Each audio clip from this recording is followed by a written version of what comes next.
друзья, уважаемые мои коллеги, во-первых, я сердечно поздравляю вас всех, которые мои коллеги, которые не мои коллеги. Я вас всех поздравляю с Днем российских библиотек. Для всех нас это очень знаменательная и наша профессиональная дата. Библиотеки, наверное, всегда были и будут. Без них я и будущее не вижу. Какие бы информационные технологии не были, они, конечно, нужны, они важны, это очень актуально сейчас. Но мне кажется, живое слово, живую книгу, живой лист ничего не заменит. И мне кажется, время еще покажет, и время будет на нашей стороне. Сегодня у нас мероприятие, именно мы к этому приурочили, к Дню российских библиотек, что мы пригласили поэта. На нашем празднике сегодня у нас почетные гости. Это заместитель главы администрации Цыбоев Ацама Залиханович. Это заместитель главы администрации Тамаева Залина Павловна. Председатель районного отделения Штерных-Аш Дзагуров Атарбек Аспулатович. Директор дома-музея имени Цаголова Батрас Петрович Лулаев.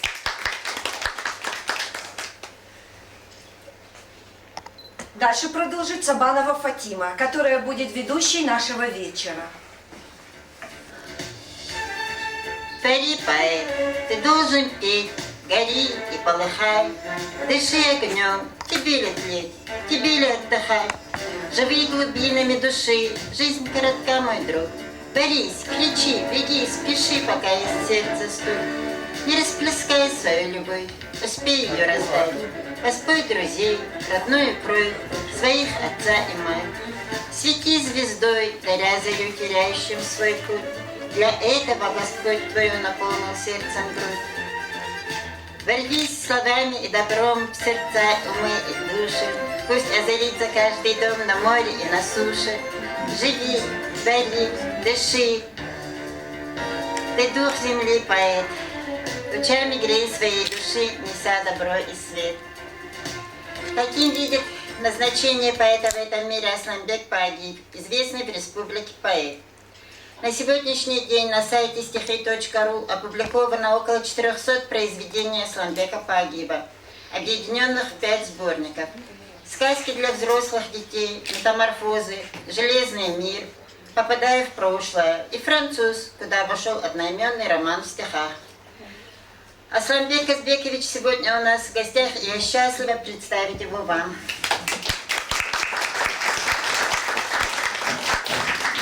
А теперь давайте посмотрим часть его интервью передачи «Интересные люди».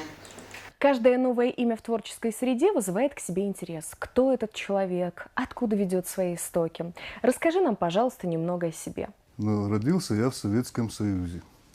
В Северной Осетии в те времена, когда спокойно можно было ездить по стране, старушки и старики приподнимались со своих скамеек в приветствии.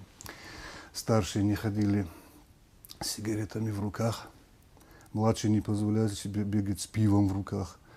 А было уважение, мы уважали женщин, ценили их, они того стоили. И сейчас, да, но отношение было другим. Вот.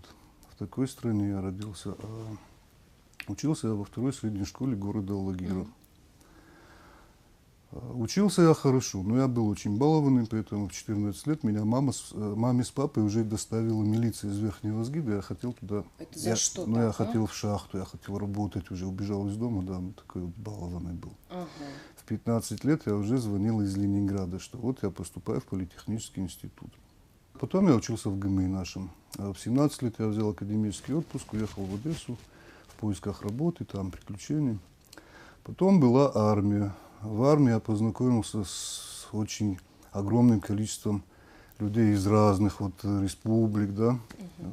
Ну, Советский Союз, он как бы был общим же, да. Разных взглядов, воспитания разного, да, обычаев, традиций вот этих вот. И я понял, что наш мир какой-то вот удивительно единый такой мир, да, я вот, это было что-то, да. Потом я вернулся, начал работать со своим папой, строил дома людям. Вот. Потом было сплошное, значит, сплошная погоня за знаниями медицинскими. А в то время не было интернетов, поэтому мне приходилось где-то пересекать границы, нарушать, да, с риском для свободы своей. Ну, вот я по крупицам собирал медицинские знания. Воспитал 2 детей, горжусь их воспитанием. Вот, в принципе, вот в 2 словах. Что вдохновляет тебя в работе? И насколько сильно на тебя влияет окружающая действительность? Окружающая действительность на меня влияет ровно настолько, насколько я влияю на нее. А вдохновляет меня, ну, абсолютно все вдохновляет. Твой взгляд вдохновляет, наш оператор вдохновляет, книжка. Ну, все, вот капля дождя, ползущая по стеклу.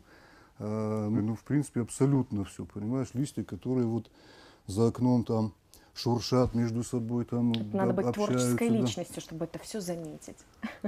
Ну, Не абсолютно каждому всё. дано. Спасибо. Если не секрет, кто помогал тебе с этим вопросом? Есть ли люди в твоей жизни, которым ты особенно благодарен? Ты знаешь, я всего лишь позвонил незнакомому человеку. Даже не позвонил, я в Фейсбуке отправил одно сообщение, что мне нужна помощь в выпуске книги. Человек откликнулся мгновенно. Я осмотрел, этот человек ездил по всей России, по миру. Открывались садики в нашей республике, открывались школы, больницы. И я решил обратиться вот к этому ангелу духовного мира. Наверное, по-другому я не могу назвать, потому что мгновенный отклик был, понимаешь? Книга вышла без задержки абсолютно. Мгновенная финансовая помощь. Вообще я говорю о председателе правительства нашей республики Сергея Керменовича Токоеве. Удивительный человек. Все успевает. Вот. Благодарен ему в первую очередь. Конечно, я благодарен своей маме, своему отцу, потому что раньше, в мое время, когда я был маленьким, заходя в библиотеку и беря книгу, то есть ты сдаешь книгу, и обратно взять ее уже невозможно, потому что ее отдали кому-то другому.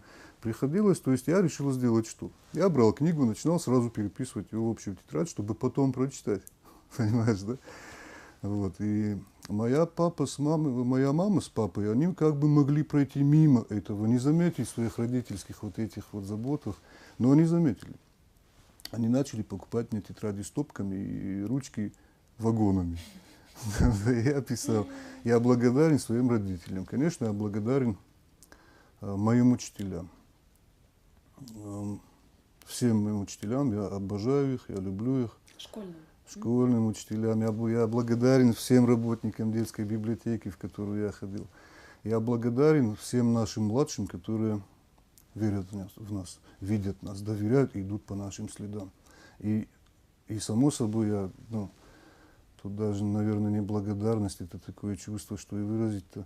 Я благодарен нашим дедам, которые в тылу теряли здоровье, умирали от голода, те, которые воевали на фронте, погибали там, возвращались израненными, но не ныли, ты знаешь, вот я благодарен им. Они подарили нам десятки лет для того, чтобы мы могли творить, создавать. Асланбек Пагиев – известный талантливый поэт со своим мировоззрением, уникальным стилем и неповторимой метафоричностью. Самое первое стихотворение он написал еще в школьные годы. Его поэзия разнообразна и многогранна. Стихи, поэма и баллада, вошедшие в сборник Асланбека Пагиева «Француз», отражают его мысли и переживания, разнообразную тематику от любовной лирики до общественных воззрений. Особое внимание поэт обращает на внутренний мир человека. Также в книге «Француз» есть новелла «Капитан Брук», которую ты посвятил народному артисту Российской Федерации Михаилу Боярскому. А как появилась, как была создана эта новелла? Вообще, уникальный момент такой в моей жизни. Я посмотрел рассказ подвыпившего бомбардира. Великий артист стоит на сцене, показывает. Он не рассказывает, вот в чем дело. Он показал мне, я увидел их всех. Я увидел абордажный бой. Я увидел юнгу. Я увидел капитана, боцмана, то есть он всех показал. Меня это шокировало. Я просмотрел десятки раз, я показал своим друзьям. То есть получилось так, что капитан Брук – это как бы последствие того, что сделал Боярский. Он просто заставил меня сесть и написать вот эту вот новеллу. Это было удивительно. Я ее перечитываю сам иногда и думаю, вот бы он сам прочитал, как он это сделает. Творчество Асланбека удивительно разнообразно. Поэт много ездил, много видел, познавал мир. Если судить по его стихам, то он обладает способностью путешествовать не только по странам, но и по временам, по другим мирам, по закоулкам человеческих душ, видеть суть предметов и явлений. Он удивительно чувствует и нежность влюбленного листка, и страдания природы, задыхающейся от результатов бездумной человеческой деятельности. Ему в равной степени близки и социальные проблемы, которыми живет его страна, его республика, и печаль, забытая всеми гармошки, душевная и физическая боль выжившего в горевшем танке бойца.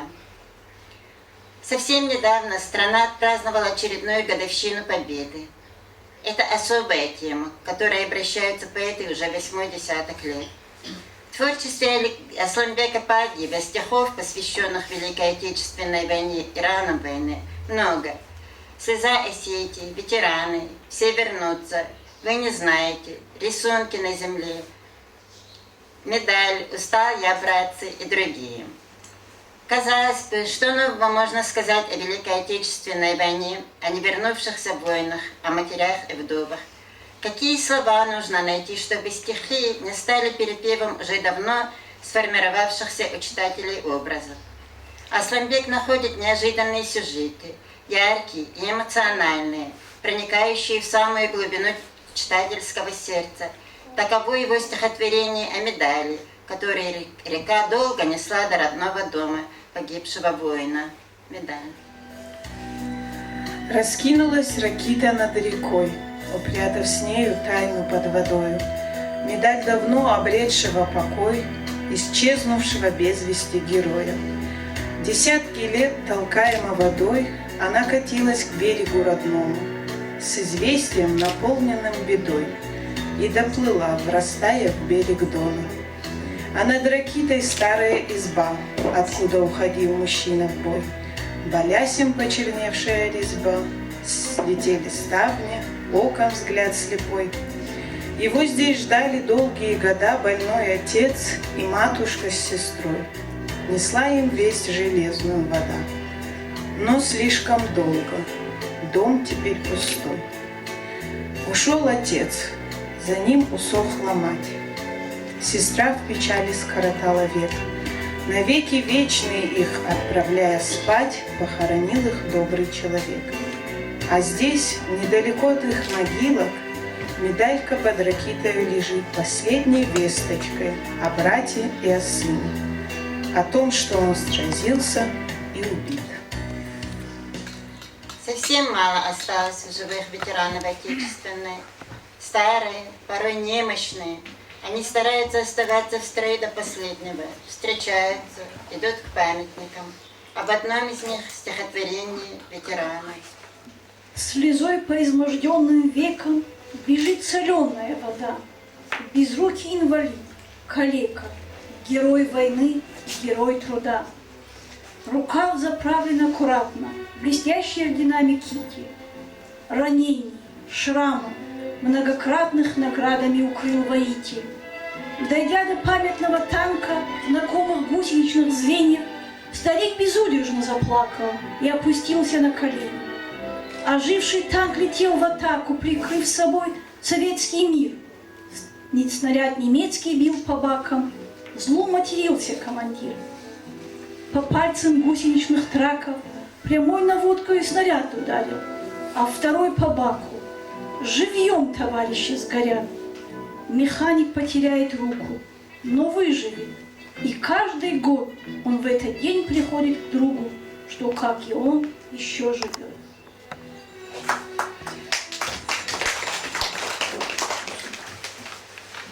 И еще одно стихотворение, в котором тема войны и разлуки переплетается с темой женской преданности.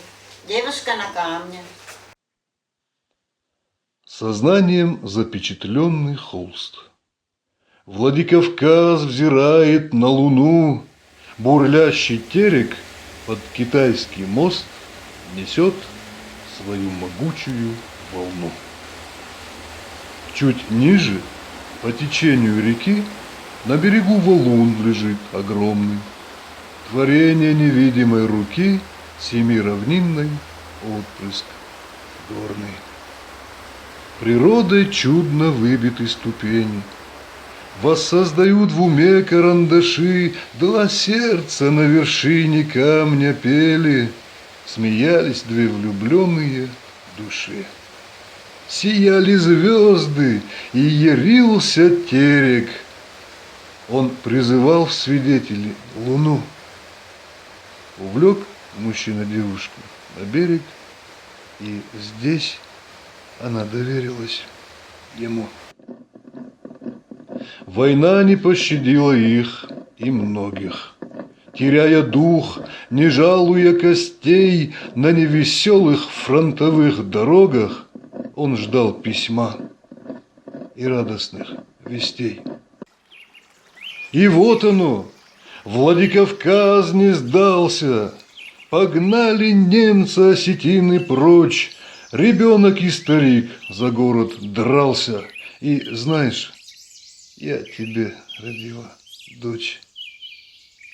Без дома мы, снарядом разбомбило, но мы за город выиграли бой. Когда ты возвратишься, мой любимый, у камня мы увидимся с тобой. Счастливый день, мужчина улыбнулся, израненный рукой уперся в кочку и, прошептав «Прости, что не вернулся», гранату бросил за тебя и дочку.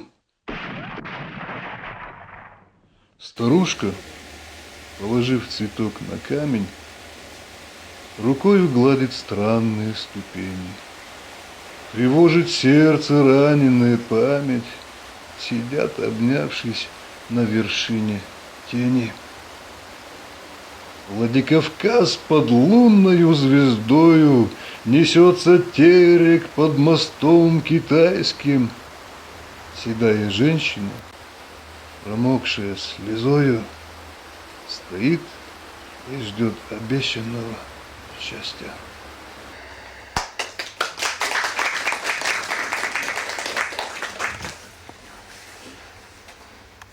Стихотворение о войне на этот раз написано отцом Асланбека, Казбеком Пагиевым.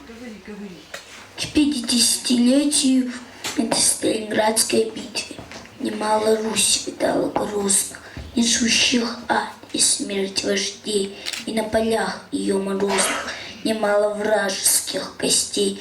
Но Гитлер каждый дом принес, и горе бед, и море слез, невинно пролитую кровью сынов своих и дочерей. Земля сыта страны моей, о них еще не раз любовью напишут внуки. Ну тогда они сражались львами, как их отцы дрались с врагами за счастье мирного труда. Забудут ли потомки наши людей за их свободу павших? Тот стройный миг тысячелетий, когда зашедших в бой отцов у тракторов и у станков вставали их босые дети. Война была таинчатой, прошедшим воинам нет другой. Земля не видела такой грозы ужасной над собой. Враг был коварен и суров, примеру следуя отцов. Истории забыв уроки, он по чужим ходил дорогам. Судьбу решив Европу в срок, железный кованый сапог.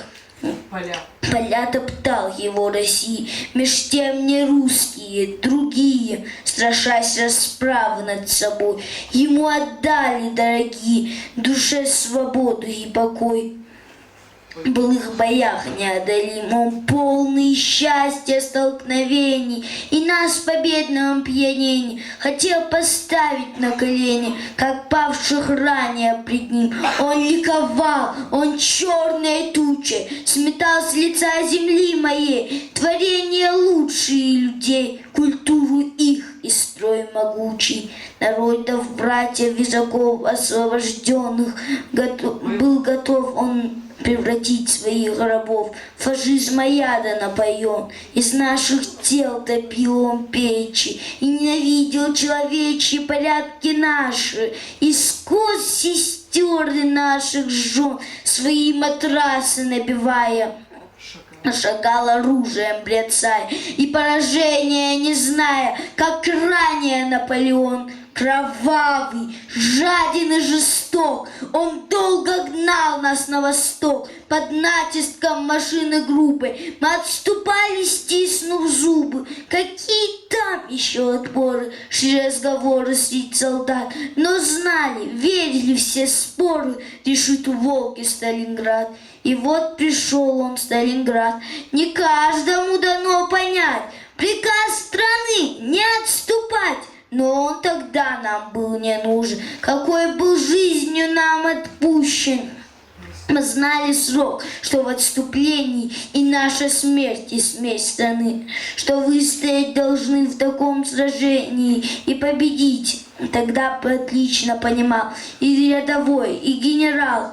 За Волгой не было уже земли для нас. Бои здесь шли за каждый дом, за каждый камень, за все, что мы приобрели, своими создали руками. И дальше к лучшему вели. Мы стали здесь одной семьей. Грузин, татарин, русский, немец. Не только мы и честный немец. И был из нас готов любой поскорее пожертвовать собой, чем дать возможности врага пробиться к волжским берегам. В бою сходились не солдаты, идеи смертный бой вели. Идеи смертный бой вели. И ради жизни люди шли на смерть, как деды их когда-то. Под грохот пушек, свист снарядов горели небо и земля. В аду кромешном из огня был весь окрест. Планета вся ждала вестей из Сталинграда. Ну как там русский богатырь, надежда наша и опора? И как скоро разбил ли немца, и как скоро он принесет народам мир? Здесь шла игра не в кошки-мышки. Здесь русский немцу мял бока. Мололись здесь, как кочерышки, его отборные войска. В советской армии тисках здесь он лишен последних сил. И пришел впервые, сволочь, в чувство. Его военное искусство своим здесь русский подавил. Помнить будет немец долго. Катюша нашей разговор, крушение полное у Волги, фашистской нечисти позор. В той грозной битве Сталинградской страна лишилась нашей братской, не только армии солдатской. Что в битве армия? Ничто. В руинах наших пало столько людей гражданских. Бог лишь только тому свидетель, но потомкам равняться есть на что.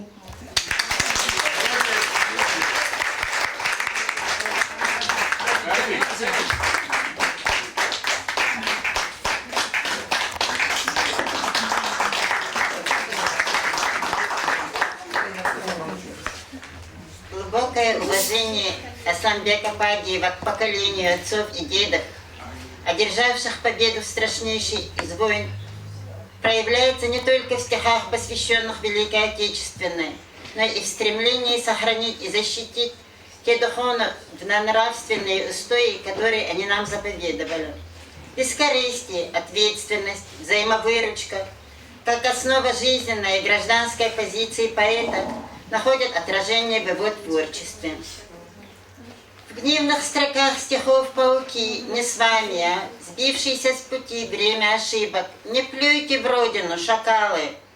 И других звучит непримиримость автора по отношению ко всему наглому, жадному, бесчеловечному, способному корысти ради перешагнуть через отдельных людей и даже поставить под угрозу будущее всего человечества. Нередко его возмущение облачено в форму острой сатиры. Паги вообще ценит и широко использует смех во всех его ипостасях, от сатиры и иронии до доброго юмора. Иронией полны стихи Асламбека о лентяях и обжорах, пустозвонах и самодурах. Таково, например, стихотворение «Притча. Поучительная история».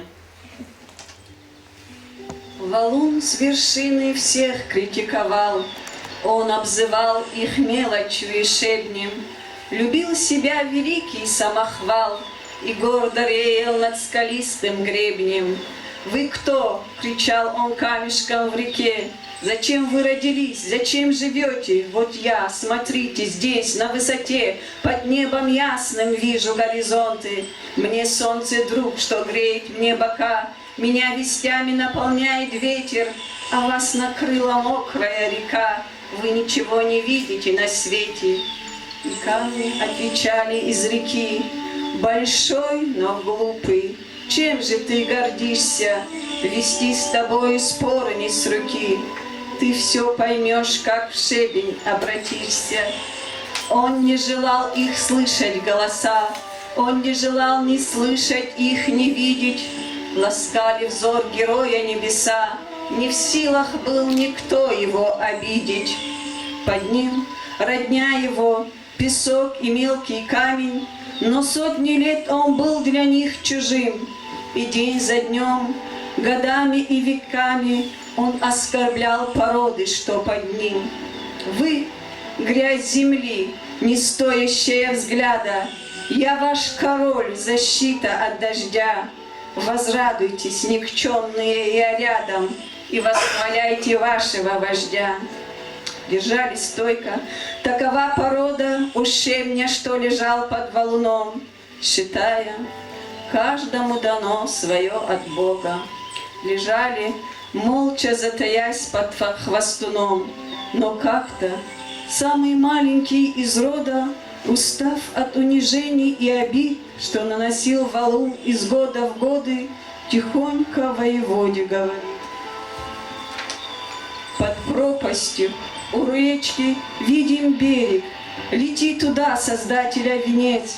Считая братом, я терпел тебя бездельник, но вот пришел терпению конец». И маленький, невзрачный мелкий камень убрал плечо, служившее опорой. Валун от страха над обрывом замер, затем от визга содрогнулись горы. Кололся он об скалы и ломался, теряя дух, уверенность и силу. Валун в песок и щебень превращался, до камешка в реке добрался пылью. Так на земле невежественным людям, сидящим на плечах простых рабочих, история примером это будет. Народ кормить бездельников не хочет.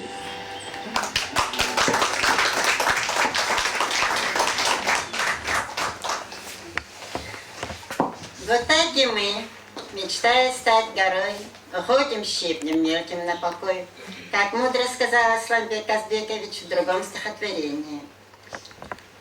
Не все в этой жизни превращается в песок и пыль. С глубоким почтением Асламбек пишет о людях, для которых творить благо так же естественно, как жить. Они оставляют добрый след на земле и в душах людей. На них держится мир. Они подлинные короли. Я видел, как уходят короли, с налетом легкой грусти на лице. Они горели ярко и смогли улыбку подарить тебе и мне. Один из них мне подарил свободу, когда мне показал, что я не раб. Второй поднес к кустам иссохшую воду, когда я был беспомощен и слаб. Я видел королей в горах Тибета, в глубинке русской, на своей земле, не во дворцах, не в золотых каретах. По всей земле они встречались мне. Был королем в глазах моих сапожник, им был учитель, врач и хлебопек, поэт, артист театра и художник, и токарь, запускающий станок. Живет для всех такой посланник неба. Он верный Богу, бережет свой храм и делится куском последним хлеба, когда от бедности он еле дышит сам. Он не сторонник лозунгов речистых и разделить готов чужую боль, принять ее готовый сердцем чистым. Вот это, друг мой, истинный король.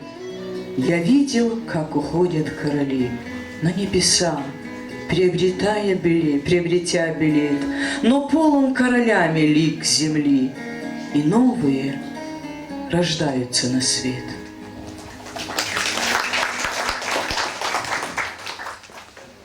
Есть у Асламбека стихи, способные вернуть читателя в детство. Запечатленный миг, Буденовка, грусть, первый гол. Каким волшебством поэт этого добивается? Насколько эмоциональны и яркие создаваемые им словесные картинки, что перед нами словно проходят кадры босоногого речного солнечного счастья. Та же ностальгия по ушедшему миру детства и юности слышится в стихах «День рождения мамы». С бесконечной любовью и нотой грусти здесь воссоздается добрая атмосфера счастливой семьи, у которой дверь всегда открыта для друзей, к чьему теплому очагу охотно собираются люди, чтобы погреться у его счастья, принести в подарок свои улыбки и радости. Прошлое уходит, оставляя по себе ту светлую печаль, ту щемящее чувство утраты. Так можно охарактеризовать сюжет целого ряда стихов Асламбека. Среди них и старая гармонь. Гармонь, забытая годами, лежит в пыли на чердаке. По временам былым скучает и человеческой руке. Смехом радовала чистым, то заплачет, то застонет. Дождик пальцев гармонистки бил по клавишам гармонии. Никогда не позабудет старых одеяний вид, как ее любили люди, ангелы входили в синь. Пояс, печаги, черкески, выправка и стать иронов. Время молодости дерзкой унесли в закаты волны. Ангелы исчезли в небе, на земле остыл их след. Гармонистки нет на свете, и людей уже тех нет. И лежат под пурвитоном, помня о былых героях, то заплачут, то застонут, позабытые гармонии.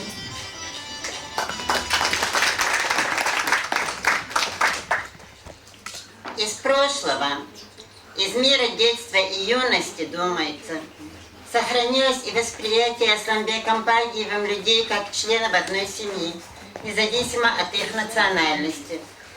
У этого чувства в настоящее время нет термина.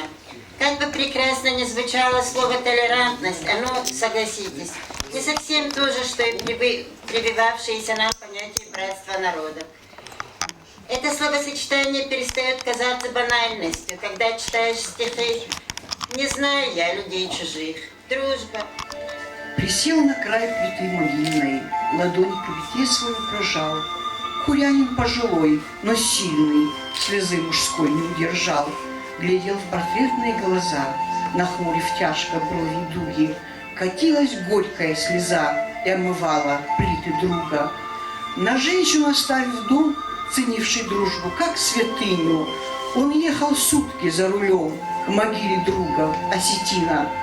Прожили рядом 30 лет, дружили, не разлей вода. И вот его сегодня нет, уже не будет никогда.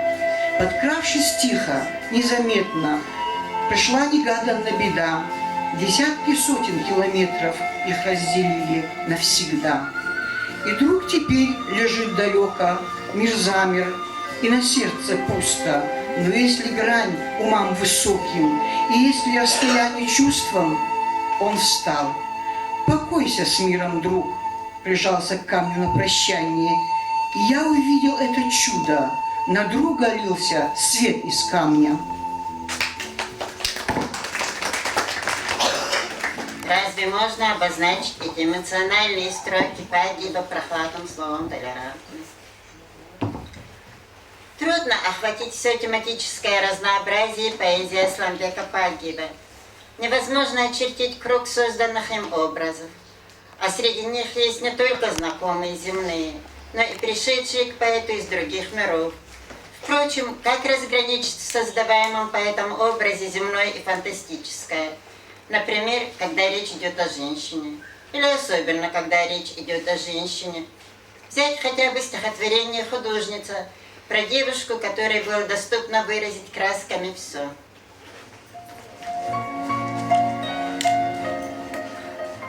Она любила рисовать луну и звезды, снег и дом. Могла штрихами передать и ветер, и небесный гром, палитра красок и мольберт, и взмах ее волшебных рук являли чудеса на свет. И останавливали стук сердец, что ей восхищены, и ждут молчания мазка.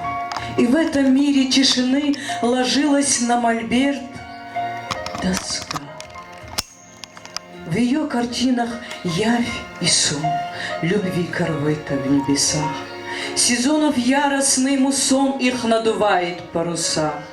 И сходят светом образа, рассвет в душе встает, и не насытятся глаза полотнами ее. Она любила облака, и штиль, и ураган. Безудержно лилась река цветов к ее ногам. Ей жизнь в душе моей цвести, даря картины новые. Я выдумал ее, прости, художницу безмолвную.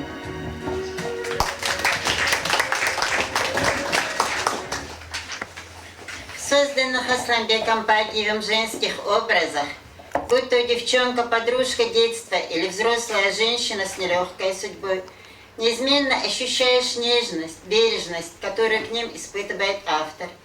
Вот послушайте, как нежен и притягателен, словно нарисованный акварелью образ соседки в стихотворении «Душа ее кларнета».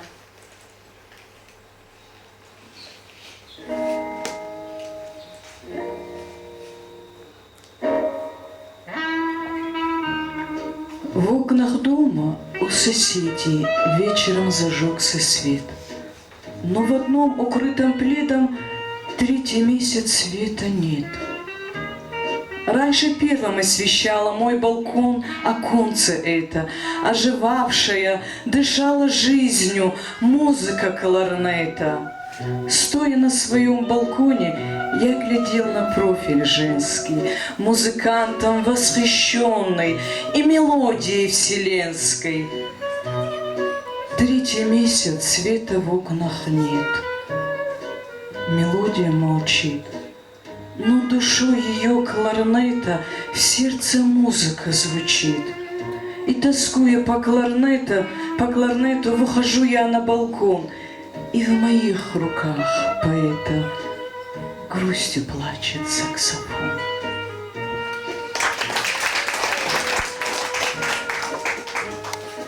Печальные стихи. Печаль и боль – частые спутницы любви.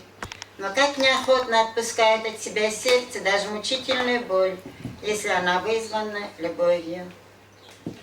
В тиши ночи уже который год заноет сердце выжившего разума. Привычно в одинокий дом зайдет напоминание о бесконечной драме. Растянется по стенам и углам, с готовностью безмерно услужить.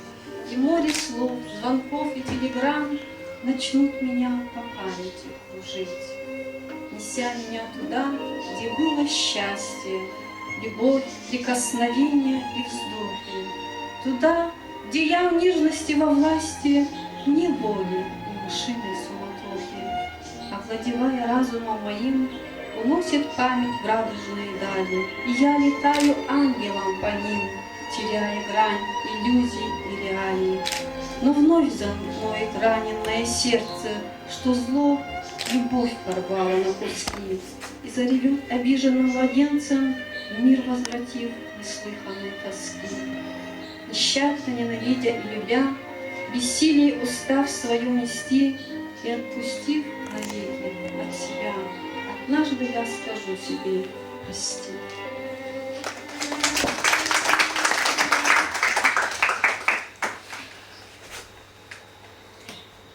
В Осетии, как и во всем мире, самый светлый, самый святой образ женщины-матери.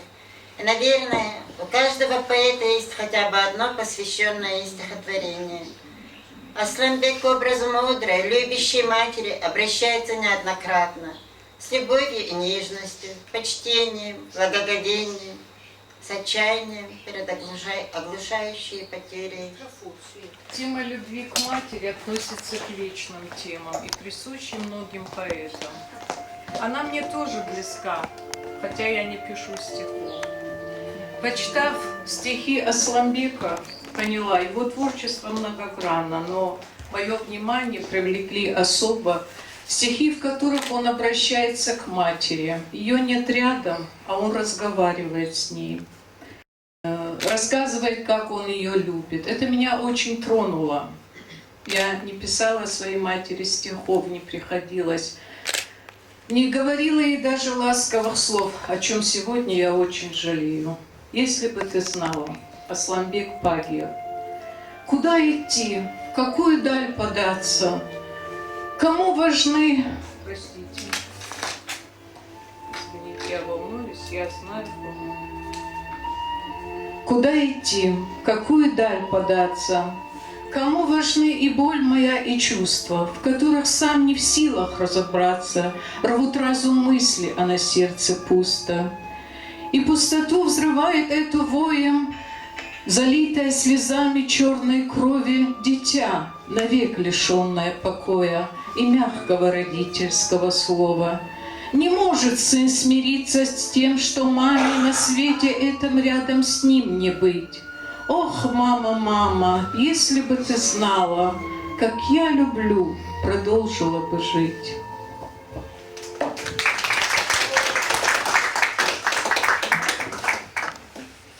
О творчестве Асланбека Багиева можно говорить долго. Ведь мы не рассказали ни об его эзотерических стихах, ни о философских, религиозных, ни о цикле стихотворных сказок, о героических похождениях гномов, ни о романе в стихах француз. Но элементарная вежливость требует, чтобы мы наконец дали слово и нашему гостю. И все-таки одно важное, как нам кажется, стихотворение мы бы хотели еще прочесть. Зачем я восхваляю белый свет, его дыхание и шорохи любя? Я не желаю славы и карет, я о себе пишу, себе и для себя. Пишу о тех, кто верен был в пути, о дружбе нашей в небеса трубя, о тех друзьях, кто не успел дойти. Я тебе пишу, тебе и для тебя. За пожилых родителей, дедов, кто ни на миг не бросил нас одних, о тех, кто жизнь за нас отдать готов. О них пишу, для них пишу, за них. И облекая словом наши чувства, я радугу пишу и детский смех. И, пользуясь дарованным искусством, пишу про всех и всем пишу за всех. Я разорвал тщеславие ремни и разрубил основы лжи и лести. Мне не нужны регалии земли. Я приверженец совести и чести. Поэты не рождаются для славы. У них свои задачи на земле. Мы острие копья великой правды. Поэтому не надо славы мне. не славу мне, а Божью благодать и чистый дух. А слава не важна, на этом свете славе не бывать.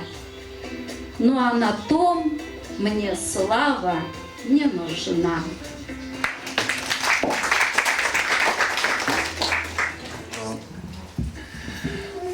Я хочу еще раз поздороваться. Добрый день всем. Сегодня хороший день, день библиотек. Я хочу вас всех поздравить с этим таким добрым, ярким, ясным днем.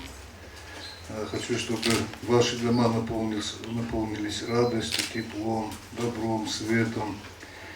Пусть небо укутает вас нежным, бархатным, ласковым одеялом всех. И пусть в вашем доме всегда будет Иронах Дау, Алка и Хузарду. Спасибо за приглашение сегодняшнее. Я очень рад, что мне удалось познакомиться тет-а-тет со многими из вас. Надеюсь, наша дружба, надеюсь, мы будем дружить и надеюсь, мы будем чаще видеться. Я благодарен всем, кто сегодня встал и прочитал мои стихотворения. Спасибо большое вам всем. Для меня это большая честь. Для меня вообще неожиданно, что вышла книга, что еще там несколько книг написано. Для меня самого это вот я как бы этим делом и не занимался раньше. Я врач. Я прочитаю стихотворение, я не буду объявлять там это вот про войну или вот Фадиш Иронаум Бакешум. Можно.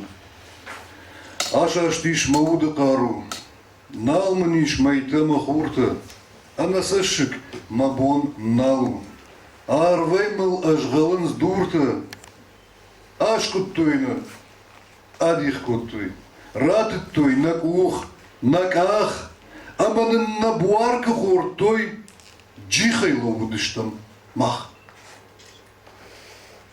Наважданманын Накешинс. Ног харинак феттасашт, и рыжардама фалашинс уйдар бахаруй ахашт. Каймасароны жиры, алчизы яхисан жат. Ажнагна кудбамбак пиры, дихканы нажах накад. Ама уманичи кеши, алчи яхима фасиш. Пашта каруя, калаши заге карканын.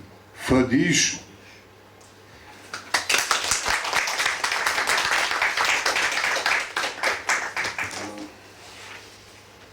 Бирарышты госамай мавал байшуну и тыхаймана. Сардыфаны кулдацеган бамбарзышты хиштырты чибаду удон. Алкамандыр, аллы раштыгандыр. И рашулдинат барагу. Гыцылайдыр хоржу, данжерайдыр хоржу. Жарондай, когда таруй барсновый оттыр шаржон бирайшма. Сардыфаны кулдайшхаттон. Харжбон машаби раштык, мапурти, амасаф орак. Маражгаут ама аштык, ма ашта хорысинай зак. Харжбон ма аргон батты, мазонық сарбын хұшы. Маваржон клашон амгарта ама урочеты фышын. Харжбон лап пуладжы ашты. Мажардай вожжаурады, мажарон шыхакты харшты. Харжбон мамад. Амамафыт. Агаш мамсу маладжибун, аргом лауда сурылак, куды каттых, алқыфт, марон, мабоцоттынып бат жымак. Анкалмакыш, жарондымай, авандар рацнам махаш. Манандавай фаризам най, фасаундам анкалмакыш.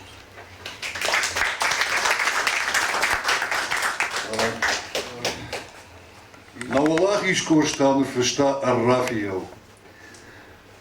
Кошта аррафияу, фешта оде фертус аррафияу. Нормагат целуди масаравай за нюйнаш, та кошта мазуит хениса на фешта. Нарыне хабар ракар котта мах ефертендер. Аррафияу арраферт. Фияу хазарыш комыл яхи хожан фырт. Фышты ыр сайтарта комыл амбал дишыл шырт. Жахта бирах. Ахшав боумма соан факоттон аж. Фырыштонгей мафырдойны штаджакат нафаж. Анаже матук да фышты. Фех хышкан махур. Да хидерден шванг да диштан бахушкот тахур. Фияу акаш тише зугма. Шахахты фаллой. Нуркат балнавун шатугма. Камынамалой. Макау как-то хойрагай мабон раттын ну. Фала бентона хормагай кадавазван ну. Карт фахаштаг ухайштыт татук анарлауга сарды фаштахат изырта. Нажга, масалга. Хафн шойджин был ташыртты. Кады куфтсаву. Я аралак амафыртыл. Шылгой маг кау.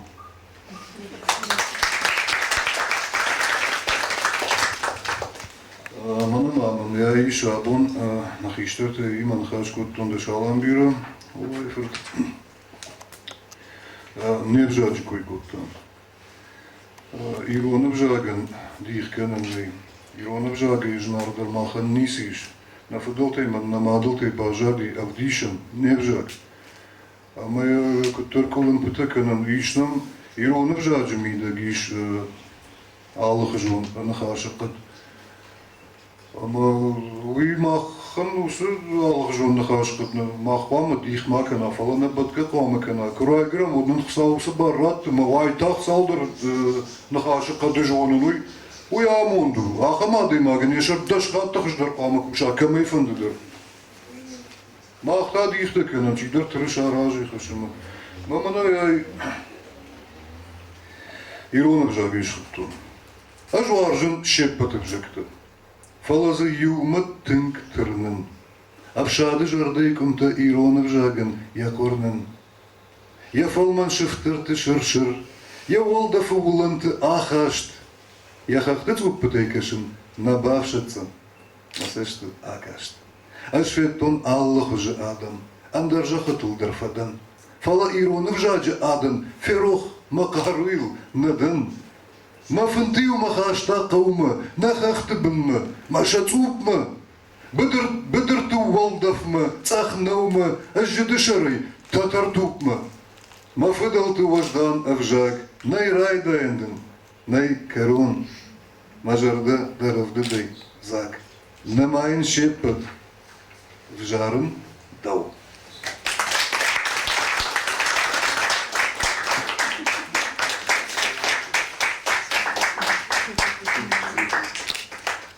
Цепение, когда села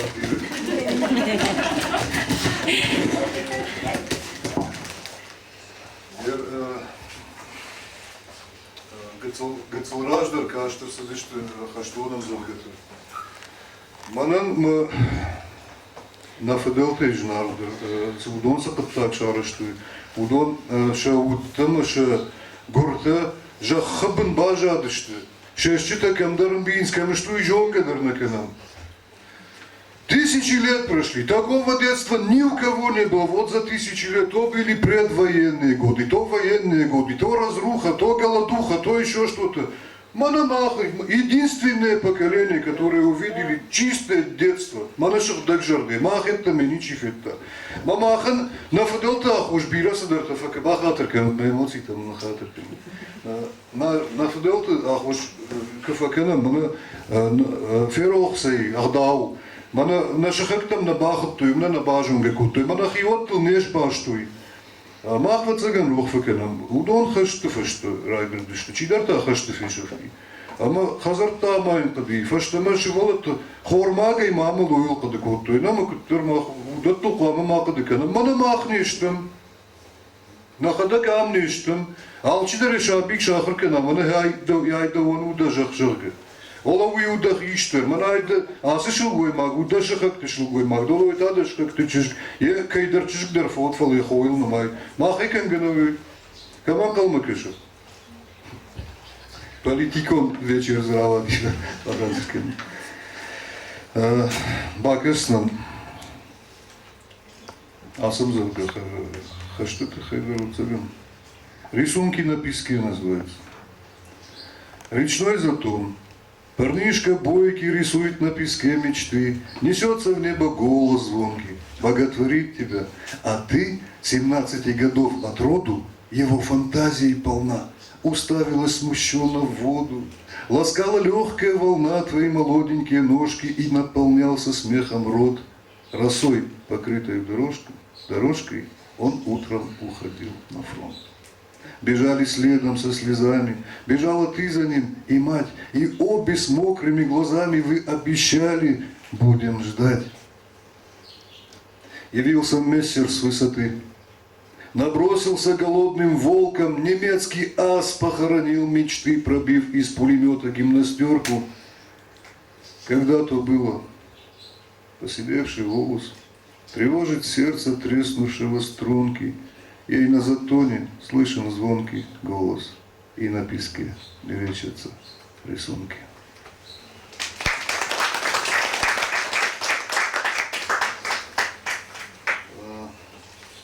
Манамав Амзар Гадариш, я прошу за жизнь большую мало. Вот это стихотворение поймут те, которые перешагнули рубеж тысячелетия, которые выросли в Советском Союзе, родились, выросли. Внезапно так получилось, что нашу жизнь изломали, искалечили. Мы готовились к другой жизни все. Я прошу за жизнь большую мало. Верный государству и отчизне, я трудился, не жалея силы, не жалея времени и жизни ради нашей Родины, любимой. Старый стал. Ни силы нет, ни мощи. Все стране отдал своим до капли. Плащ из ветра до костей заношен. Дождь латает сапоги и шляпу. Шли на небо, а свалились в пропасть, где под нами с жадными глазами пасть свою чудовище разверзла, поглощая все, что мы создали. Мне не надо орденов, медалей. Я прошу за жизнь большую мало. Заглянуть бы на часок издали в ту страну, что нас не предавала.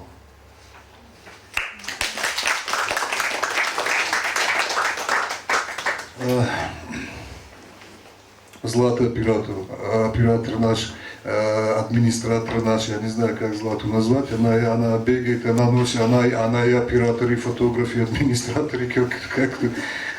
Злата Фидарова 9 мая сфотографировала женщину в орденах на инвалидной коляске.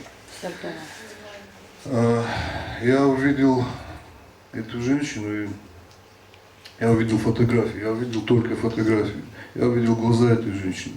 И качество снимка такое, что просто невозможно было не понять, что у нее творится на душе. И вот как-то возникло вот это стихотворение, называется «Кровью завоеванное счастье». У окошка женщина в наградах, за окном шары и детвора не спала, готовилась к параду. День, когда закончилась война. Сквозь стекло вдруг полыхнуло пламя, потолок и стены в пыль и прах. Над Рейхстагом гордо реет знамя, слезы радости на выцветших глазах. Те, что потеряли кровь и семьи, радостью светились и печалью. Защитили от фашизма землю, а куда вернуться им не знали. Среди них она, совсем девчонка, так же, как и все, не верит счастью, слезы по медалям лились звонко, принимая в радости участие.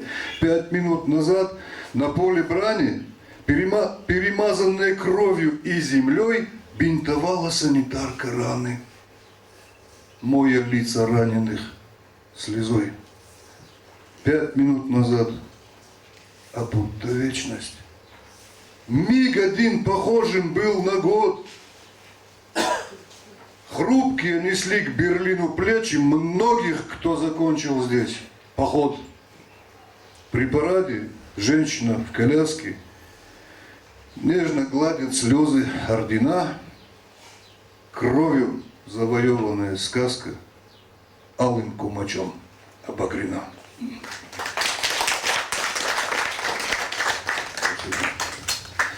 И, наверное, все-таки я не буду все читать. Я прочитаю вам «Слеза Осетии». Пришла война, сынишка обнял маму, я ухожу, не мне сидеть в тени. Я буду гнать с земли священной гадов, и до той поры, пока звенит материнский плач под нашим небом, под палящим солнцем, под дождем, буду гнать фашиста хлесткой плетью. Я тобой для этого рожден. И, выйдя, исчез в пучине ада. Не увидеть старому отцу своего единственного чада, а война не близится к концу. Некому разнять вошедших в страшный смертный пляс воюющих сторон. Из болот и сечи рукопашной тащит души смерть на Авалон. Из семей по 9 уходила на кровавую и страшную войну. Где они? А где-то их убили. Кто бы сына матери вернул? Безутешные девушки и вдовы, бесполезные взгляды и слова, каждый день от писем похоронных мокнут дедов старых рукава. Все покрылось в черные одежды, горы с неба рухнуть собрались, реки не текут по руслам прежним. Травы ржавым соком налились. 7 отправила из дома, по 4 было и по 5. И за каждым сыном похоронку получила горестная мать. Не было предателей и трусов, и на многих оборвался род. Смерть трудолюбивая, танцуя, по горам Осетии идет. Сколько отдано героев смерти, сколько раз беда тебя нашла, сколько раз порвали твое сердце, сколько раз разодрана душа. Героям павшим посвящаю и тем героям, что вдали от поля боя сына ждали и помогали, чем могли, по 7 сынов своих, отдавших во имя мира на земле. Ценою страшной мир создавших, чтобы жилось тебе земля.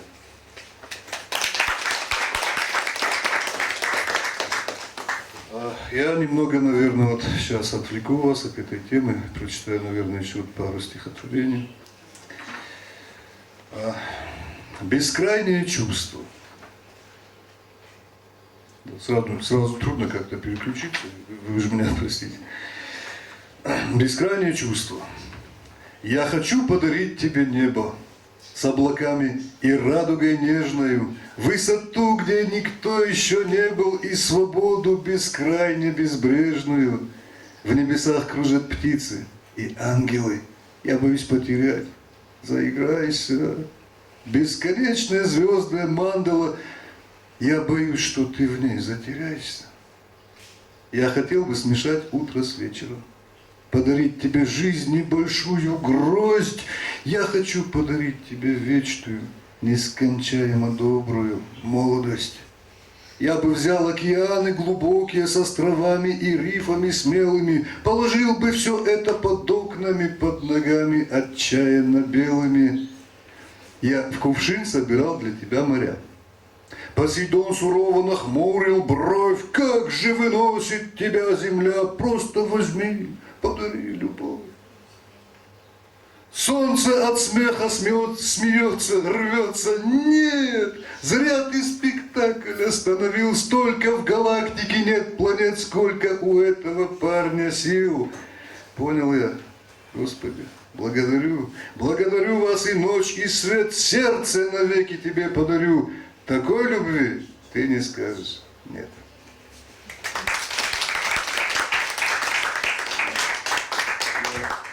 У меня болел папа, лежал в больнице. Я видел отношение врачей. Это был человек, майор десантных войск. Он закончил 2 партшколы, он работал партторгом. Он помогал, он строил своими руками людям дома, он помогал людям приобретать квартиры. Он вырастил 4 детей в конце концов, да, и этот человек лежал в больнице, старый уже, весь иссохший. И вот эта метаморфоза, когда люди меняются, люди смотрят на человека, который еще вчера их растил, он носил их на руках. Отношение людей, как оно меняется. Гацлфасуда нет дома на кого, я иди шагнул. А есть люди, мои друзья, и люди сидят в инвалидных колясках, мы к ним приходим, это наши друзья, это наши старшие. Раз в это время я в интернете видел сюжет, как бы не то, что выхватил, да, но вот он, дополнительный толчок был к написанию вот того, что я сейчас прочитаю. Это был дополнительный, не этого, дополнительный толчок был, и старик пролежал в больнице долгое время, и он смотрел, и когда он умер, за ним никто не смотрел, это было где-то в Бельгии, или может кто-то еще это читал. Никто за ним не смотрел, и когда он умер, как будто у него ничего не болело, а он умирал, и когда он умер, под его подушкой нашли записку. Не стихотворение, именно записку нашли. И там было написано, я тот же ребенок в душе, я его понял, он был тем же ребенком, который вот ходил в садик, вот буквально недавно, потом был там каким-то деятелем еще, да. Я прекрасно его понял, потому что мой дед, вернувшийся с войны, Каднезер, то он был, но у него кадык был перебит штыком немецким, ладонь была перебита, 7 огнестрельных ранений, его заживо закопали, часовой увидел земляк, его выкопали обратно. 2 контузии, этот человек вернулся домой. Лагудио мы малагдор к двоина, воимаю мы лагдор. Я видел в его глазах, что он не знает, что дальше делать, как дальше жить. Потом мой папа, ему отрезали ноги, я носил его по больницам 2,5 года. Каждый день он смотрел в мои глаза и ждал, что я скажу. То есть люди не знают, что дальше делать, как жить. Дело не в возрасте, он внутри тот же ребенок, всегда автоном, жахмамный. Кстати, вашего отца я знал. Я вам приведу такие примеры, вы убедитесь. Вот, спасибо. Нет, серьезно. Спасибо. Вот все, что сейчас происходит, это все экспромтом, да. Я отбираю ваше время, вашу жизнь, фаштаму, но сам нарадством, бахатрунником. Фалуй гацуор ташаби кадишкам бакон. Мне жаль тебя, называется стихотворение, я все-таки прочитаю. Не то стихотворение я прочитаю, то стихотворение сейчас, честно говоря, у меня вылетело из головы, вот я уже выговорил его как бы, да, я вам прочитаю другое стихотворение. Есть люди, которые прожили свою жизнь абсолютно бесполезно и еще чего-то ждут от жизни, да. Мне жаль тебя, старик, у края жизни твой взор задернут пеленой навек. Я чувствую за ней укоризну и удивляюсь, что за человек.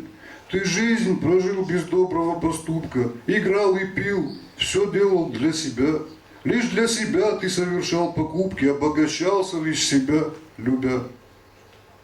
Порядочность и честь твою бесследно ветра неблагодарности смели.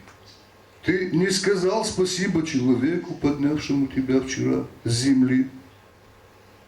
Слепая юность, молодость беспечна, пуста и быстротечна для людей. Ты думал, что дорога бесконечна? Наполненный десятками идей, не сделал и шажка навстречу жизни, считая, что живешь как падишах. Теперь ты стар, а злая укоризна в твоих ослепших спрятана в глазах. Ты ничего не понял. Бог судья, но я другой. Я на своей дороге. Стоит у ног твоих наполненный бадья, и я сейчас умою эти ноги.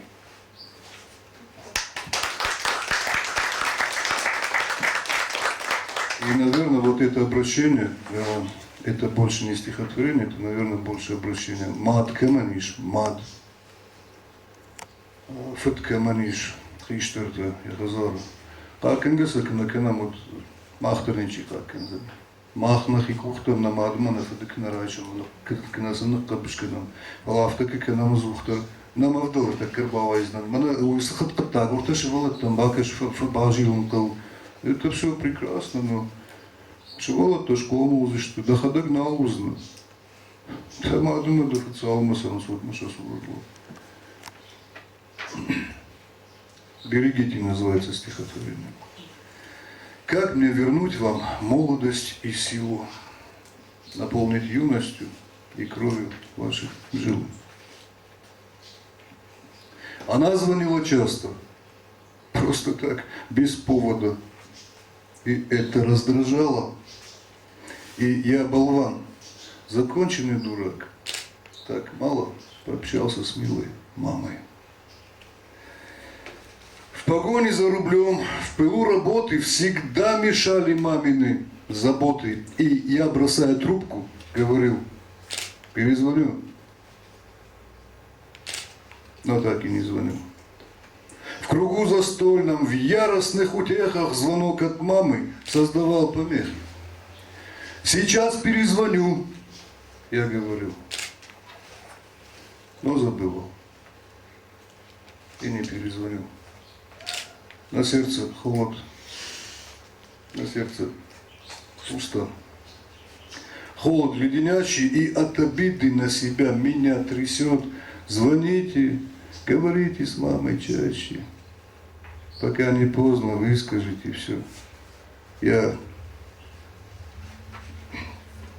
засыпая, часто вижу сон. Отец рукой машет: догони! И, надрываясь, плачет телефон. И мама шепчет: сын, перезвони. Я очень вам благодарен, не знаю, как вы будете закрывать этот вечер. Манан Манахаштафешта, Кадма Охадагишта Жалиновича. Спасибо большое.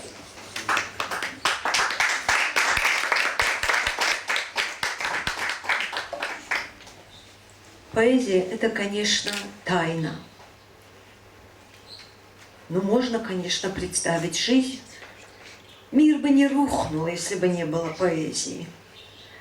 Но она стала бы, конечно, беднее и унылее без этих красивых поэтических строк,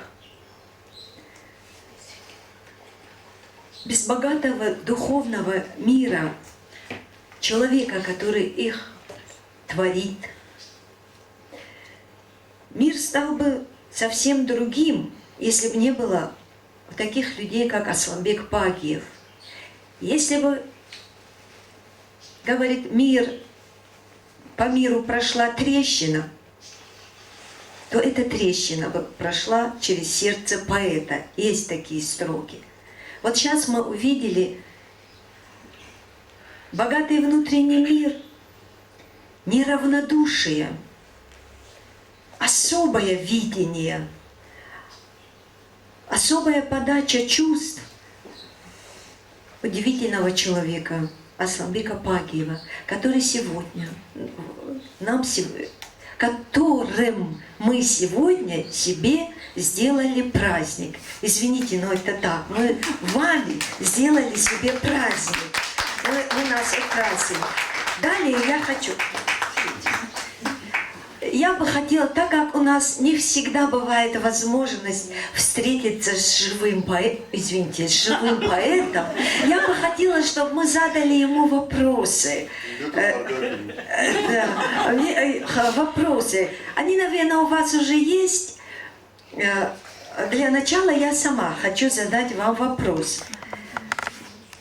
Высоцкого когда-то спросили: хочешь ли ты быть великим? Он сразу ответил: я хочу и буду. Потом подумал и добавил: но без России я ничто. Вот я бы хотела у вас спросить, а что для вас означает принадлежность к Осетии, ваша идентичность с нею?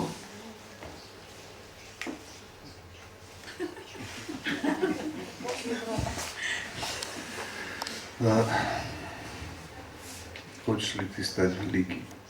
Разве можно стать великим? Великим полководцем, великим негодяем, великим артистом, великим поэтом. Да. Ну я как бы Махан Нехшон, я скажу это двумя словами. Был такой очень интересный анекдот.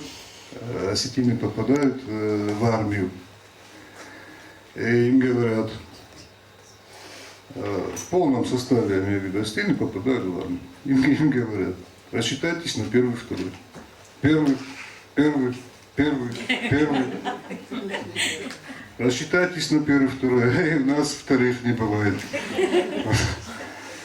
То есть мы все великие. Вот как-то по отношению к природе, там, допустим, к огромному тереку, это не люди, да? А среди людей великим быть, как? Велик тот, кто прожил жизнь, что-то сделал для своего народа. Я, конечно, не кауса дарфасич, да? Вот он великий человек, это же нормально. Той борс не фишко, кто Адам забахкан бира, там, факаш нашло, что как-то шапмышала закта, потому что инвалидный коляска, тип тысяч что. Мадува фортышкому круто. Дуня Ирон, каштарла пута мафаду, мабурах он, ну кежоненько, да мы, и манасу шмах ба самурат, когда сахонен. Вот, жардяга жан, вот сама фаду рахон, знаешь, мафаду чиса удобно. Раштван дагу. Фалая сама шмах тарба жунатка сождем сомка уйтхы. Уйтхы алмагава цыган, только развил урхасумка, умывал байданку. Я не считаю, что можно стать великим. Можно стать, если ты сделаешь что-то, вот много раз что. Это равноценно тому, что вот валун с вершины горный диалог ведет с камешком в реке, великий, а надо мной только Бог, с ветрами на одном языке, шмахта чиштучага, да? А те уже сотни век в реке еще проведут, нисесену занитанов парфузов. То есть великий, это такое понятие, я не знаю, как ответить. Спасибо, но я с вами не могу согласиться. Ну, я не согласна. Ладно. Не могу я себе не позволить прочитать стихотворение, которое мне понравилось. Вообще мне много понравилось, но... Вы задаете мне вопрос, легко ли мне писать о том, что в жизни сам не перенес, с чем не встречался, не знаком. А кто решил из вас, что я не русский и не армянин, что это не моя семья, язычник и христианин, и мусульманин, и буддист, бедняк, и важный господин, и либерал, и анархист, и нищий, и высокий чин. Со всеми ими я знаком, о ком пишу и говорю. И если вас коснусь стихом, то я для вас его творю. Я с детства книгами влеком, судьбой людей, предметов, и оттого давно знаком с историями света. Я ночевал в лесу, в горах, в полях при свете лунном, в чужих промерзших гаражах, и думал. Я чаще вас встречал рассвет, дрожа листом замерзшим, болел, стонал, но этот цвет прекрасный и хороший. Я был обманут сотни раз, изранен был и предан. Я навидался злобных глаз, и боль, и страх изведал. Ожесточался я на мир, тоской сводила скулы, грустил, был бит и часто бил, и думал.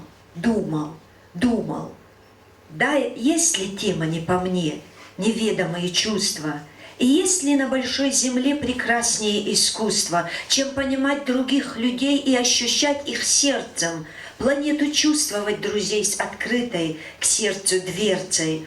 Полюбознательнее я, Возможно, здесь зарыт секрет. Ведь на планете тайн, друзья, давным-давно секретов нет. Насколько эти стихи искренние? Я просто писал все, что со мной происходило. Значит, искренние. Ну, а при чем здесь величие? Это уже другая тема. Батрас Петрович, вам слово.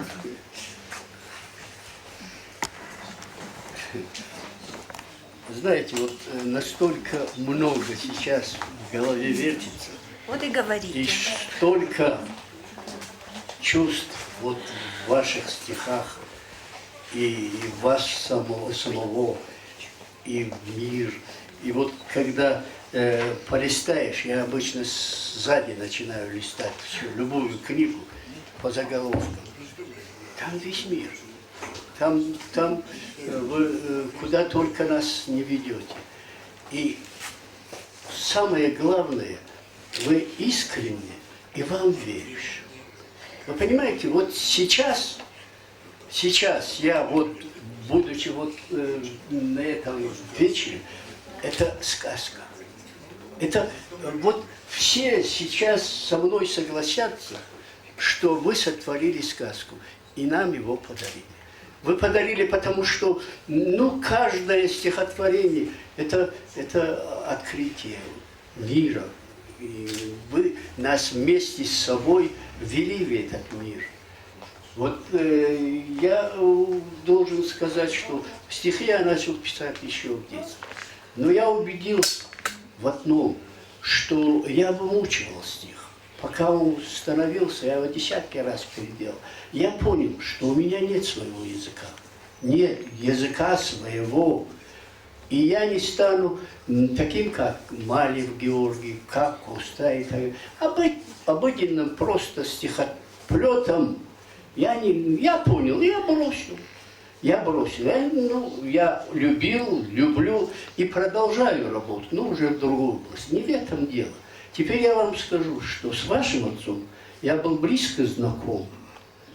Он был парторгом. Я вам расскажу случай. Были трудные годы, а у вас не было уже для скота корма. Приехал черный, поднял вашего отца. Они пошли, открыли ворота этих. Они как выбежали, и верхом черного, вторым секретарем был обкома, черный. А ваш отец Пагиев был парторгом. И они их вывезли, им же надо было где-то что-то покушать. И мы его всегда потурнивали. Такое было. Потом, когда он был, я же в партийных органах работал, мы вместе работали в одно время. Потом культуры, когда он был этим зам по кино, до этого зам по кино был отец Шванова, певца. А потом ваш отец был. Вот вы убеждаетесь, что я был здесь заведующим отделом. Вот так. Вот видите. Так что я с ним был знаком и знал, и мне очень радостно, что его сын вот такой. Вы знаете, вы правильную профессию выбрали.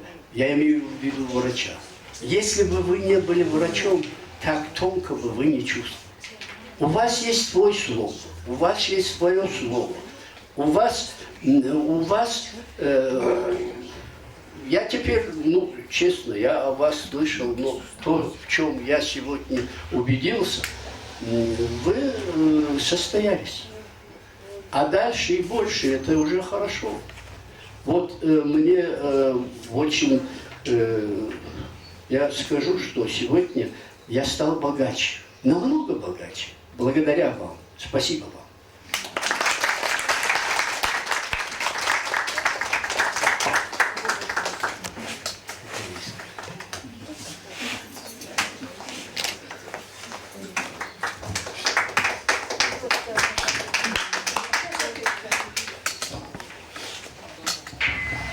Асланбек, у меня будет два вопроса к вам.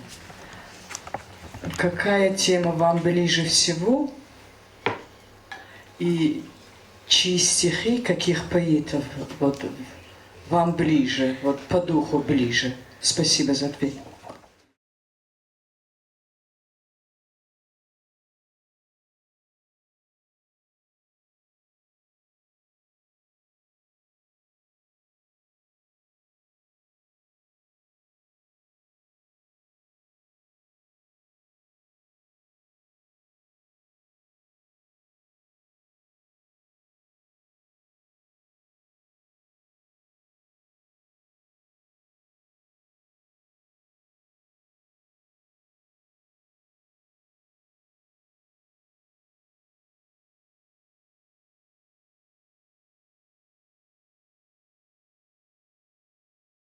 Величавее Коста я не знаю никого. Ну, правда, вот на это на самом деле. Не потому, что я такой уж удивительный патриот. Я патриот, да.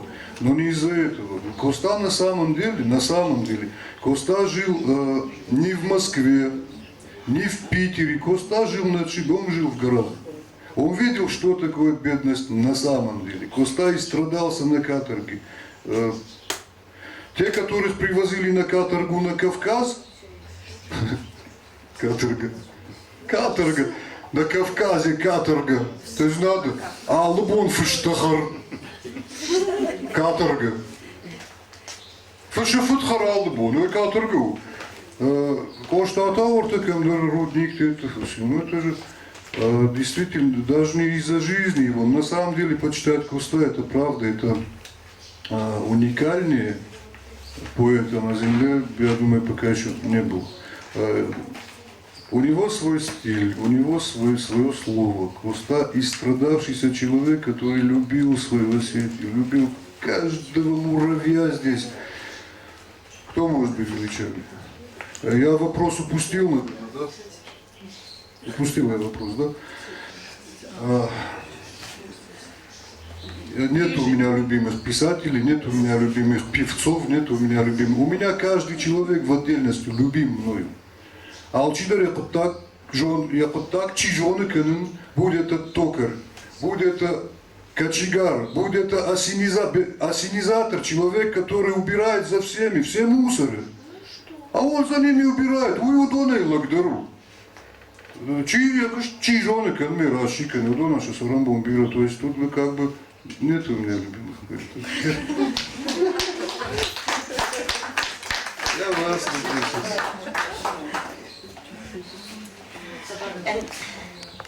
У меня не вопрос, у меня пожелание, причем профессиональное. Старшее поколение не привыкло пользоваться интернетом. В то же время любителей и ценителей осетинской поэзии среди них больше, чем среди молодежи, прямо скажем. Нам это известно, потому что мы имеем с ними дело. Поэтому очень хотелось бы, чтобы ваши стихи на осетинском, которые мне очень нравятся, я даже считаю, что они лучше, чем на русском языке, может быть, я не права, публиковались на страницах республиканской периодики. Книгу бы издали. Помогли бы книгу издать кто-нибудь. Дело в том, что вот есть же поэты, которые стремятся, поэтам, медалмен Ратут. Ратут мы медал, народный поэт Машаражин. Совольно Маражин, народный поэт, квартира мы нравится. Тут же у меня немножко другое. Адам так на Баварже, там не сохранждаровай за народный поэт. Ну не получится, не вариант. Фышсына, узали дам квартира, то рекалита, да сарамбам бедак, выходим за его, да? Узали, все будет, вроде бы, но народ тогда не будет знать. Ничего варзани, мадаварждык накануне. А узали дам званий народный поэт. Сейчас все можно, да, в принципе, это же... И ударай женам, да?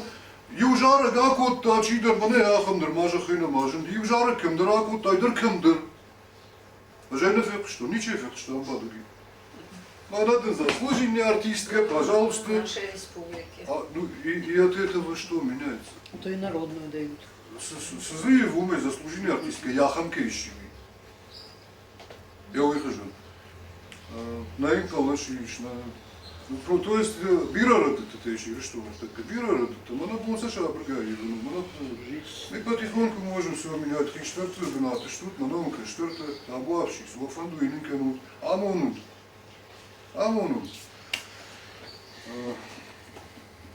Алхтон-то.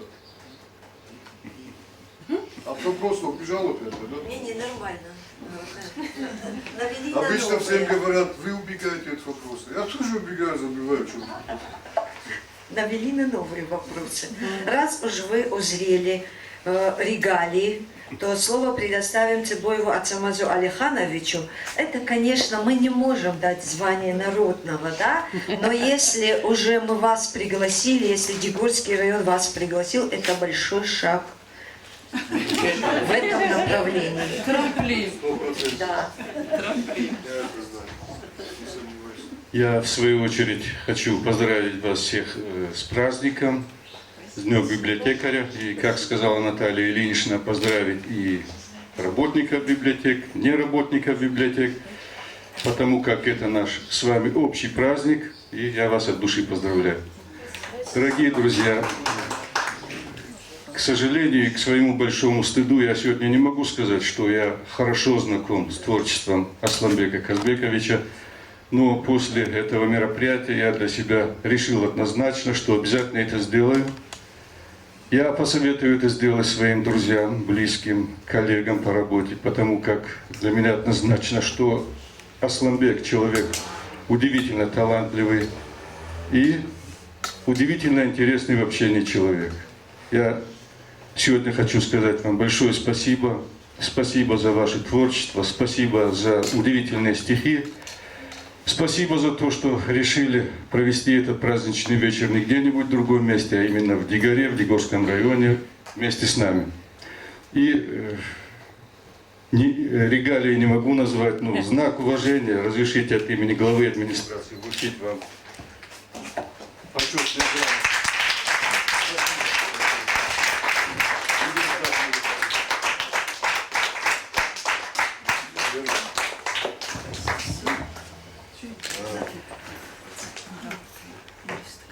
Бирова мананай.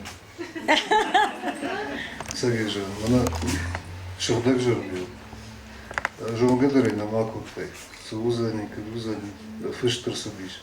Фала раш фиштер субиш. Мадабужник данжир, давай дарм. Я очень сильно вам благодарен, смотри. Я благодарен за ваши отношения ко мне, за...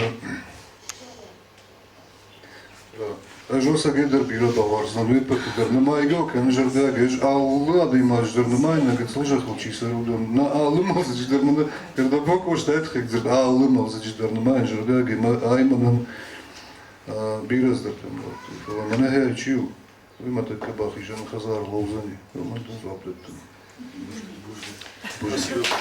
А я сфотографирую, пришлю вам, покажу, где висит. Кто хочет пообщаться со Асламбеком Казбековичем? Не вопрос у меня, просто спасибо вам за то, что вы настоящий, и за то, что вы правильный. А общаясь с правильными людьми, мы тоже становимся правильными. Спасибо. Дай Бог вам здоровья и процветания, и чтобы муза никогда вас не покидала. Спасибо большое. Я, наверное, соглашусь со словами Батраза Петровича. В вас живет искренность. Мне кажется, искренность – это живость сердца, не чувство и доброе сердце. Вот я бы, вот меня опередили, задавая вам вопрос, кто из наших поэтов вам больше нравится. Вот я вас слушала, мне почему-то показалось, что ближе к устам вам никого нету. Вот просто, я не знаю, может, со мной не согласятся многие, но мне кажется, вот в наше время никто ничего нового, великого еще не создавал. Все новое, все великое было уже создано. Но вы как-то по-своему интерпретируете свои мысли, и они действительно доходят до зрителя. Спасибо вам за это. Дай Бог, чтобы, поднимаясь по лестнице, вы оглядывались на людей и были таким, какой вы сейчас. Спасибо. Я буду ходить по лестнице сейчас. Держись, держись, теперь еще труднее будет. Атарбек Каспулатович, вас я обойти не могу.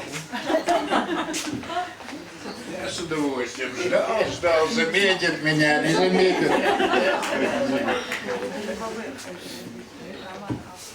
Я тоже поздравляю вас. Я когда зашел, сказал, поздравляю всех работников, но это предварительно, я обязательно вас поздравлю. Я только что подъехал, не все успел сделать. Когда мне принесли пригласительную вот на это прекрасное мероприятие, Томочка принесла, я спросил, а кто он и что из себя представляет. Она мне рассказала и несколько стихотворений дала почитать.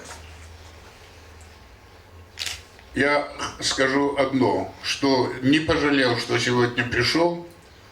Я познакомился с молодым нашим поэтом, прекрасный человек,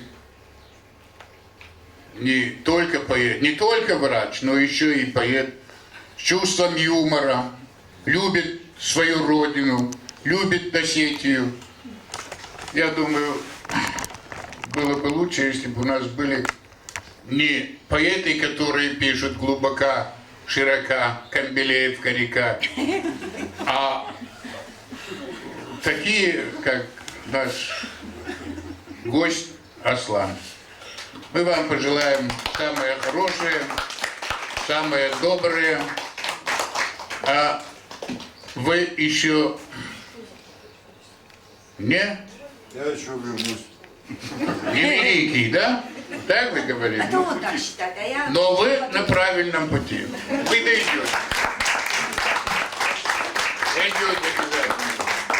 Спасибо вам.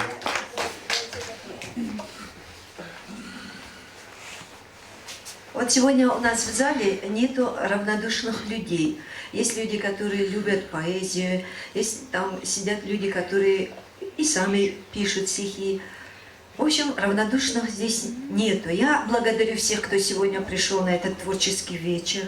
Особенно я благодарю человека, который писал сценарий, вел это мероприятие, Сабанову Фатиму Атарбекову, которая пережила огромно, как она переживала, как она старалась.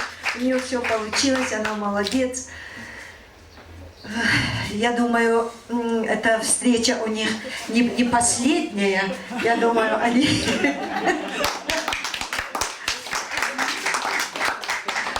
Я очень рада за свою подругу.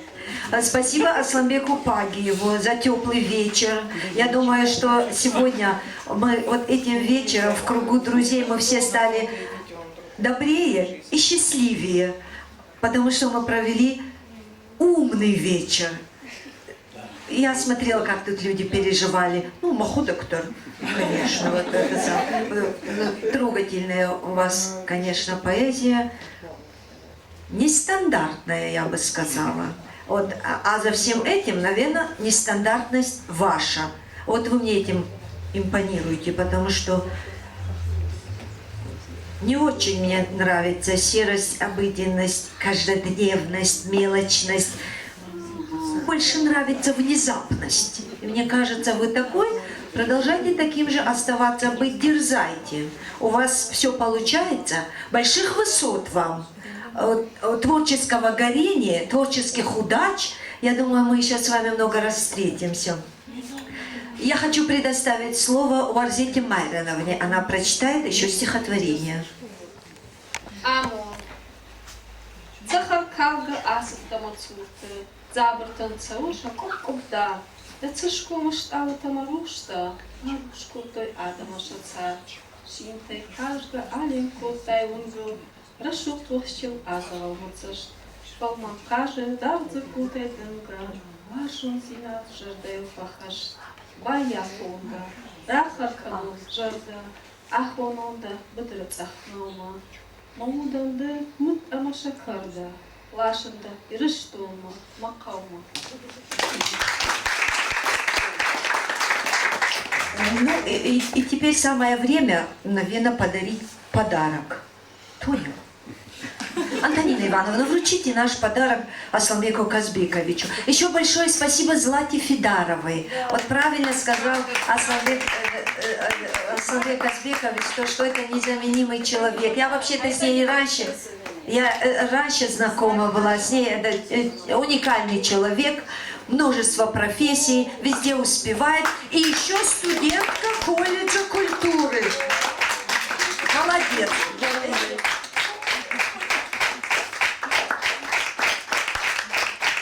Приятно было с вами общаться.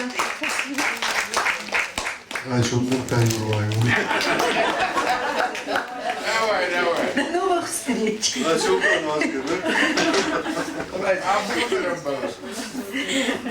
Ну все, у нас все закончилось на этой лирической ноте. Спасибо всем.